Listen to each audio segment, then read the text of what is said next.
கருவேப்பிலை சட்னி எப்படி பண்ணுறதுன்னு பார்ப்போமா. நல்லா பெரிய பூண்டாக ஒரு 10 பூண்டு நல்லா உரிச்சிக்கோங்க. நல்லெண்ணெயில் வதக்குங்க. நல்லெண்ணெய் தான் ரொம்ப நல்லாயிருக்கும் இந்த கருவேப்பிலை சட்னிக்கு. லைட்டாக கொஞ்சம் சிவப்பானதுக்கப்புறம் காஞ்ச மிளகா காரத்துக்கு தகுந்த மாதிரி சேர்த்துக்கோங்க. உங்களுக்கு எவ்வளோ காரம் வேணுமோ சேர்த்துட்டு அதுக்கு தகுந்த மாதிரி சேர்ந்து காஞ்ச மிளகா வதக்கிக்கோங்க. அதேமாதிரி கருவேப்பிலை நிறைய போட்டாலும் அது உடனே எண்ணெயில் நல்லா வதங்கி கொஞ்சமாக ஆயிரும். அதனால் நல்லா கருவேப்பிலை நிறைய சேர்த்துக்குங்க, உடம்புக்கு நல்லது. இதோட கொஞ்சம் புளி சேர்த்துக்கோங்க. புளி சேர்ந்து கொஞ்சம் உப்பு சேர்த்துட்டு நீங்கள் என்ன பண்ணலாம், மிக்சியில் அரைக்க வேண்டியது தான். நீங்கள் வதக்கியும் அரைக்கலாம், பச்சையை அரைச்சிட்டு அதுக்கப்புறமும் தாளிக்கலாம். இப்போ நான் வதக்கி தான் அரைச்சிருக்கேன் மிக்சியில்.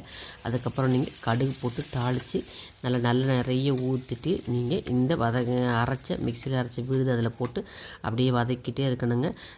இன்னும் கூட கொஞ்சம் நல்லெண்ணெய் ஊற்றலாம். எவ்வளோ நல்லெண்ணெய் ஊற்ற ரொம்ப நல்லது.